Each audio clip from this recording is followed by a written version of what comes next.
running low on meat. It's harvest season.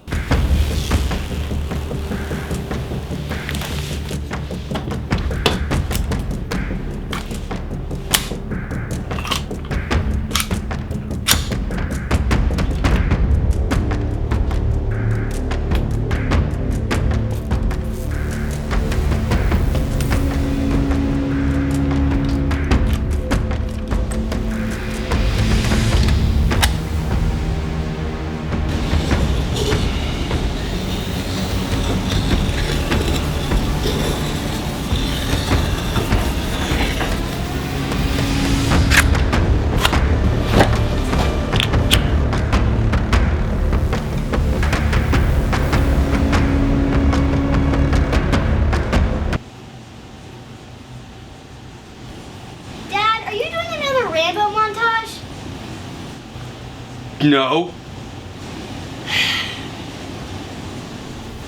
Daddy's just getting ready for full send.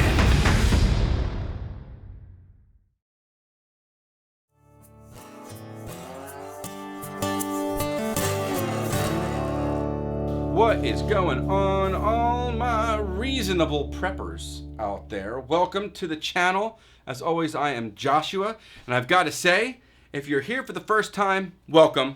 Glad to see you. Hope any information we gives you help. If you're here on repeat, leave it in the comment below. Let me know what you do and don't like about the channel. I'm fine either way. Don't forget, please, it would help us out, and I ask you humbly if you could hit that subscribe button. Definitely like it if you like the video. Hit the little bell notification. That way, every time we come out with a video, you get to know about it. And you can watch my happy little mug give you all the prepper information you need to get you started on your preparedness journey. What are we doing here today? Well, I was in a conversation recently with one Mike Herrera. He invited me onto his podcast. I'll try to leave a link getting to there. I want to say thanks, Mike, for being awesome on having me on your show. It was a great time, and I hope it helped some. But he was asking me about lots of different things, and we got on the topic of hunting, and it got me thinking. So hunting has become kind of polarizing in today's world. There's lots of things about it, and I wanted to go over 5.5, always my little nugget, reasons why I think you, as a new prepper, city, suburban guy, maybe somebody who's never been hunting before, ought to consider going hunting and finding somebody to take you hunting. And to all of you hunters out there, I think it's high time we challenge ourselves to be better ambassadors for the lifestyle of hunting and helping bring people along who may not know anything about it, and don't demean or shame or do anything like that, and help as much as we can hunting. And these are the 5.5 reasons why I think everybody should know how to hunt. And one more small caveat to this. There are a lot of preppers out there in the prepper sphere, or a lot of people who might believe, even if you're not a prepper, believe it's the fan, or we're in a without rule of law situation, or for an extended period of actual chaos, that's all right, I got me my guns and I can just go out and I'm gonna go hunt for everything I need. And I want to say that's flawed logic. That's an incorrect way of thinking. Okay, we are not going to be able to just go out and hunt. Listen, in the best of times, I have gone out and I have hunted and I have come home empty-handed. My oldest son was just telling me a story of he went out to the property for an overnight, decided he wasn't going to take any food. He was just going to see if he could live off what was there. He took a small .22 with him, and just the opportunities didn't show up in the overnight for him to harvest food so that he could eat it, whether that be a squirrel or a raccoon or whatever. And if we're in a long-term grid down situation, you're not the only person thinking the same thing. There's going to be a slew of people out there trying to hunt at the same time, so the competition's going to go way up. Once animals learn they're being aggressively hunted, they know how to hightail it. They instinctively leave, and then if they're going to be leaving to where someone else is hunting. And truth is, it's a good way to eradicate an entire species if we're talking about the worst case scenario. But we're not in a worst case scenario right now, although the times are looking weird and they're looking a little rough. So let's get into right now The 5.5 reasons, things, ideas that I want to run by you in bullet point succession. I'm not going to go deep on reasons you should learn how to hunt, and us as hunters should be better ambassadors for hunting. Number 1, hunting teaches you where your food comes from, how it gets onto the table. As Westerners, Western culture, I'm going to say Americans, I live in America, we have lost, man, have we lost the relationship to our food. And we now take for granted how vegetables, groceries, specifically meat, ends up on our table and the process that it has to go through. And we just kind of take, not only do we take for granted, we kind of feel entitled to, well, I just want the meat there. Why is it so expensive? Or where's all the corn? Or where's all the, we just have become accustomed to it just being there. And there is a special relationship that happens with nature and with the animals when you go out and you hunt. And we have lost that. And what it has done is we have devalued the life that is that animal and the creation that we live in and the environment we live in by not really having a connection to it anymore. Something amazing happens when you realize where your food comes from, and it gives you a better appreciation and makes you realize just how valuable it is. So number 1 is it reestablishes deep down where your food comes from. All right, number 2. Number 2 is gonna be that it insulates you from the mood swings of the market. Now, I know I just went into this whole rant about, deep connection, but truth is we all buy food at the supermarket. And having meat on hand, having gone out and harvested, a deer or pigs or wild game of any kind, including vegetables and fruits and things like that, actually can insulate you, is the word I'm using, from the mood swings of what's happening in the world and in the market. And let's take the last couple of years as a case in point. I have been several times to the supermarket where I've taken pictures of complete and total empty shelves of the meat area, of the protein area, breads, but like I said, specifically the protein areas right now because of supply chain disruptions. You can be insulated from this, and this is specifically what I mean. I was in the supermarket just a few weeks ago, okay? And I'm walking through. I know a lot of people do pickup, drives me nuts. I like to go in and see what's going on because what's happening in the supermarket is kind of indicative of what's going on in society a lot of times. And I'm in there and I'm looking at the price of meats. I'm looking at the price of pig. I'm looking at the price of red meats like beef and things of that nature. And I'm looking as they skyrocket up and up and up, and the amount there is small. And I said to my wife, I said, honey, have you seen the price of meat lately? And here's what her answer was. She said, hun, I haven't purchased meat in years. I have no idea what it costs. And the reason that is because I have a freezer, 2 of them actually, a freezer top, like big deep freezer and refrigerator freezer, full of meat that I have hunted. And I have taken other people on hunts to teach them the value of having that. And a buddy of mine, I took him out a while back to shoot a hog, and he's like, bro, when the shelves were empty during COVID, my family had meat. Thank you so much. So it's a really good skill to know and learn for that reason as well. So that's number 2, is to insulate you from the mood swings of the market and the supply chain. Number three. What is number 3? It is actually really healthy for you. Naturally harvested meat from wild game is way leaner and fat. I mean, way less fat content. It's not going to have all the antibiotics and hormones they pump into commercial meats. You're not going to be dealing with some of the inhumane ways meat are raised and harvested. If you have an ethical problem with it, you're going to, apart from vegetarians and vegans who have an entirely different moral compass when it comes to eating meat than I have. I'm not going to shame them, despite to say I just simply flat out disagree. When you're eating naturally harvested game meats, it is the hippiest, it is the most natural, it is the most organic, the most natural way to get protein, period. They have, those animals have natural immunities. They have natural ways of dealing with things. We're not pumping them full of antibiotics, hormones, raising them in tiny little pens. They live rich, full lives that enable their bodies and body structure to grow in very healthy ways. And then obviously when we consume that, we're consuming lean. It doesn't have all the saturated fats. And in fact, deer meat is so lean that sometimes I have to add a little fat. People will add a little fat to it because it's so lean and so dry, but so flavorful and so good.